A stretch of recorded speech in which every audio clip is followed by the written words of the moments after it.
Halo, Shalom. Selamat pagi anak-anak hebat kelas 4. Bagaimana kabarnya? Masih semangat kan belajar dari rumah?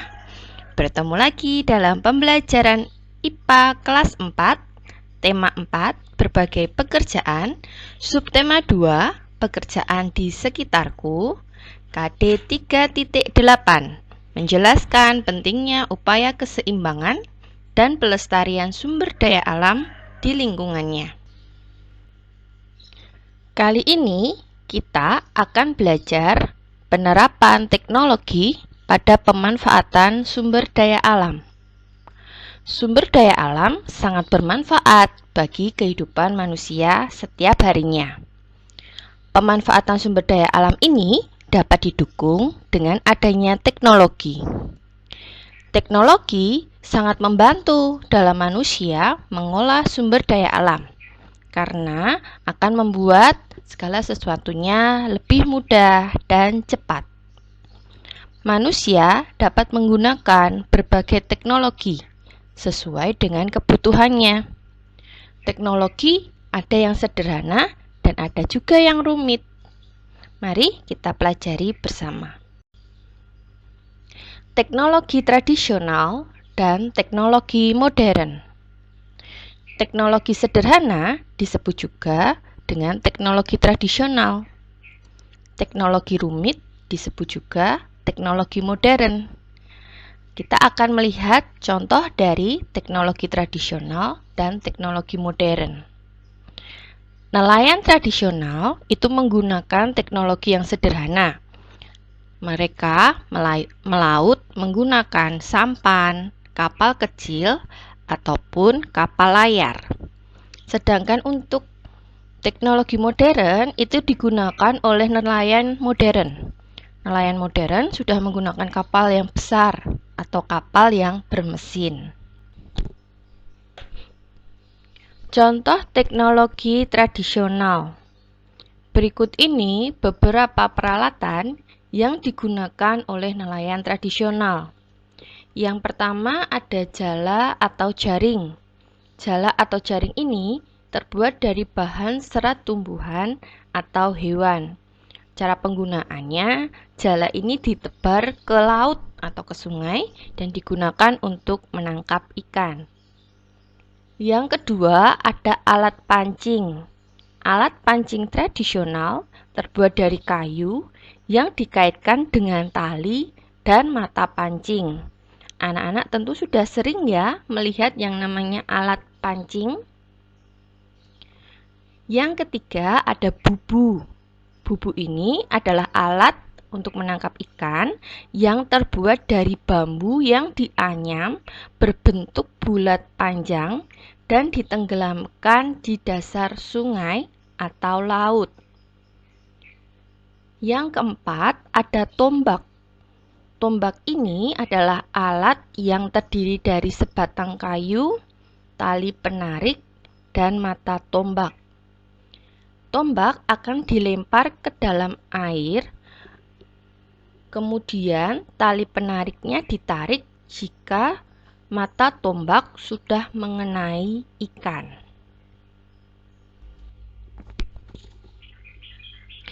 Contoh teknologi modern. Berikut ini beberapa peralatan yang digunakan oleh nelayan modern. Yang pertama ada radar. Radar adalah alat yang digunakan untuk mendeteksi kumpulan ikan. Alat ini membantu nelayan menemukan perairan yang terdapat banyak ikan. Yang kedua ada pukat. Pukat dapat menjaring ikan lebih banyak dibandingkan jaring tradisional. Jadi kalau pukat ini kalian membayangkannya itu seperti jaring, tetapi dia lebih besar. Ya, kalau jaring tadi ditebar ke permukaan air laut atau sungai, kalau pukat ini ditebarnya sampai ke dasar, nanti kemudian diangkat menggunakan alat. Nah, pukat ini bisa menangkap atau menjaring ikan lebih banyak. Selain itu, lubang-lubang di pukat ini juga lebih kecil-kecil, jadi bisa menangkap ikan lebih banyak. Kemudian yang ketiga ada racun. Racun merupakan zat pelemas untuk ikan yang terbuat dari tumbuhan dan bahan kimia.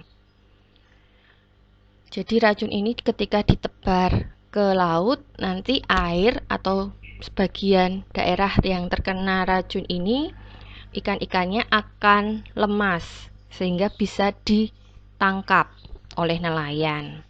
Kemudian yang keempat ada bom. Bom merupakan bahan peledak yang diledakkan di dalam laut untuk menangkap ikan. Ini tadi contoh untuk teknologi modern. Persamaan dan perbedaan nelayan modern dan tradisional. Perhatikan gambar di bawah ini. Gambar ini disebut dengan diagram Venn. Jadi diagram Venn itu terdiri dari dua buah lingkaran yang di tengah lingkarannya saling terkait. Lingkaran yang hijau itu miliknya dari nelayan tradisional atau ciri-cirinya dari nelayan tradisional. Sedangkan lingkaran yang biru itu adalah ciri-ciri dari nelayan modern. Kemudian di tengahnya ada bagian yang terkait, itu adalah persamaan antara nelayan tradisional dan nelayan modern. Jadi kalimat atau kata-kata yang ada di lingkaran hijau itu miliknya nelayan tradisional, kemudian yang di lingkaran biru itu miliknya nelayan modern. Untuk nelayan tradisional itu mempunyai ciri-ciri menggunakan perahu layar, menggunakan peralatan tangkap sederhana, kemudian mencari ikan, menjual ikan untuk kebutuhan sehari-hari, mengandalkan cuaca dan gelombang laut. Untuk nelayan modern itu ciri-cirinya menggunakan perahu bermesin, menggunakan peralatan tangkap modern, memanfaatkan gelombang suara atau sonar, kemudian mencari ikan, menjual ikan untuk kebutuhan sehari-hari, dan mengandalkan perkiraan cuaca dan gelombang laut. Itu ciri dari nelayan modern. Nah, antara nelayan tradisional dan nelayan modern ini mempunyai persamaan.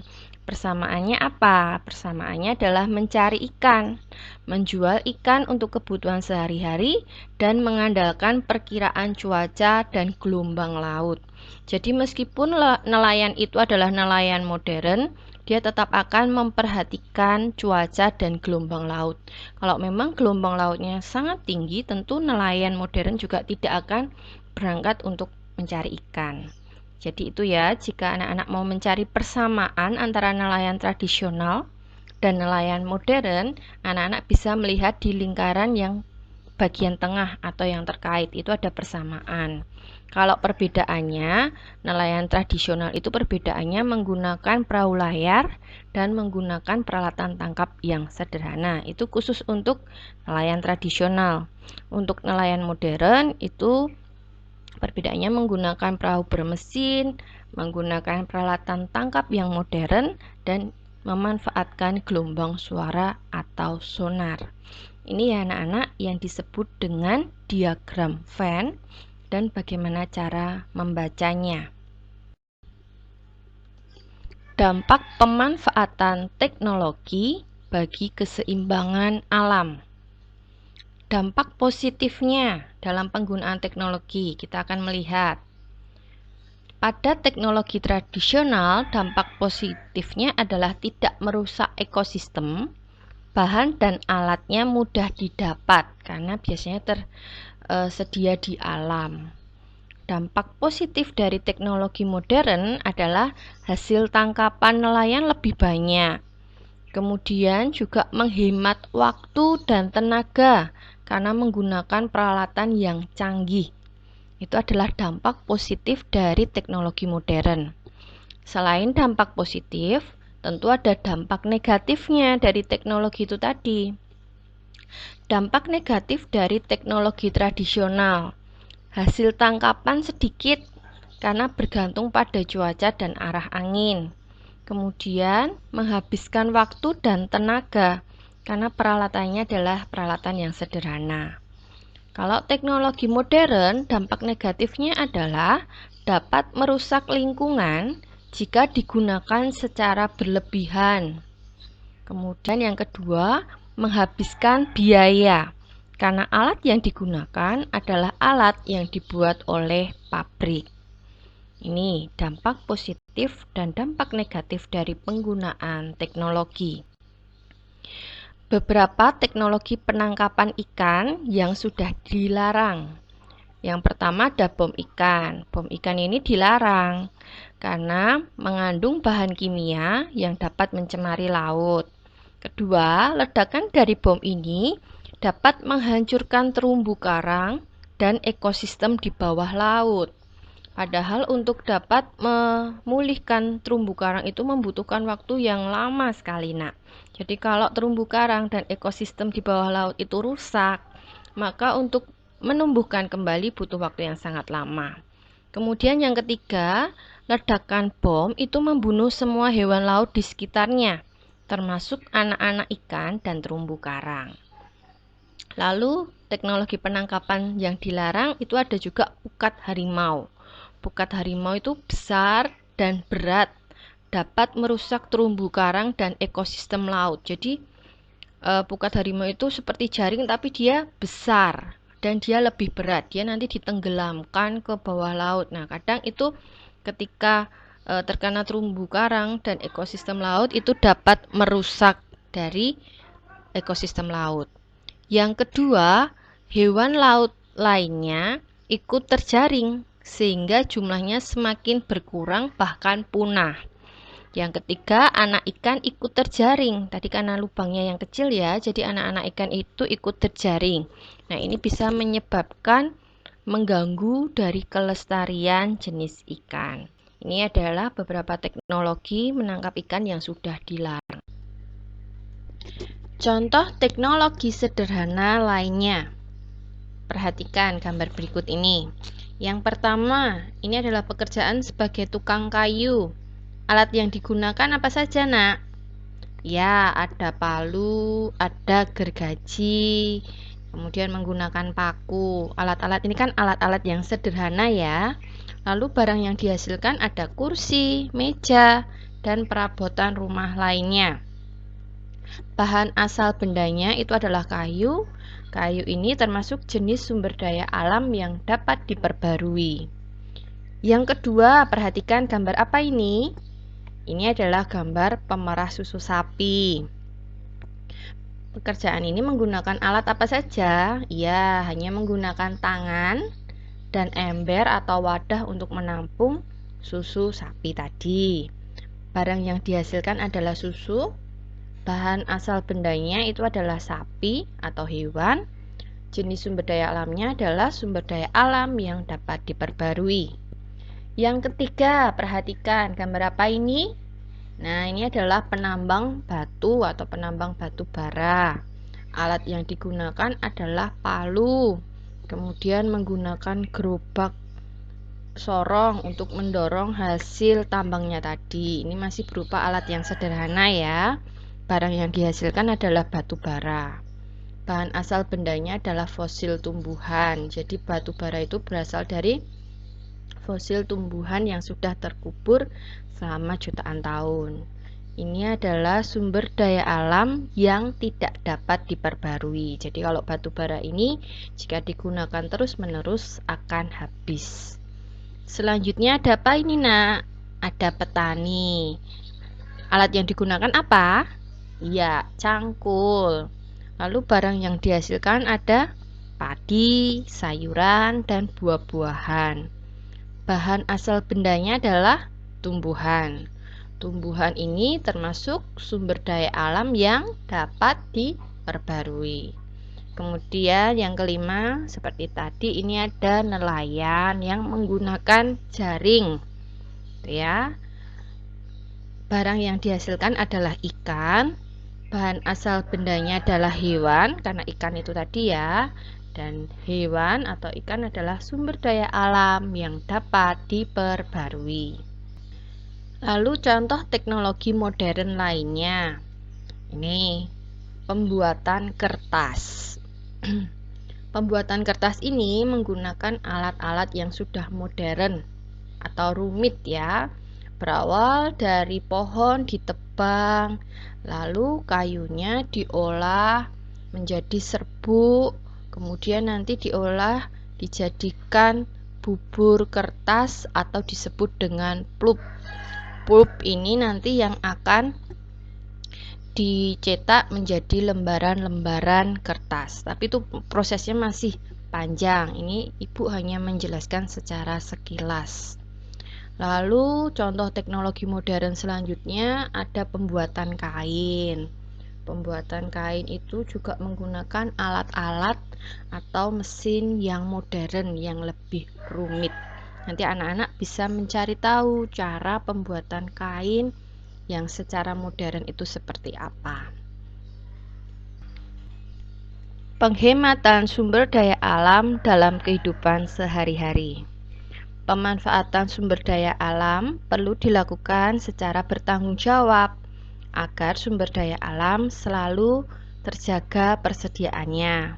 Salah satu yang dapat kita lakukan adalah menghemat penggunaannya. Penghematan penggunaan sumber daya alam dapat kita terapkan dalam kehidupan kita sehari-hari dari hal yang mudah. Yang pertama adalah kita bisa menghemat air saat mencuci. Entah mencuci mobil, mencuci motor, atau mencuci baju, mencuci piring, kita bisa menggunakan air dengan hemat. Jika memang sudah selesai, ya segera dimatikan keran airnya, supaya air yang digunakan tidak begitu banyak atau tidak boros air. Kita bisa melakukan daur ulang pada barang-barang bekas. Yang ketiga adalah kita harus hemat saat menggunakan kertas. Jangan mencoret-coret atau menyobek-nyobek kertas tidak sesuai kebutuhan. Demikian tadi pembelajaran kita untuk IPA tema 4 subtema kedua. Sampai bertemu lagi dalam pembelajaran selanjutnya. Terima kasih anak-anak sudah memperhatikan pelajaran dengan baik. Tetap semangat belajar. Tuhan Yesus memberkati.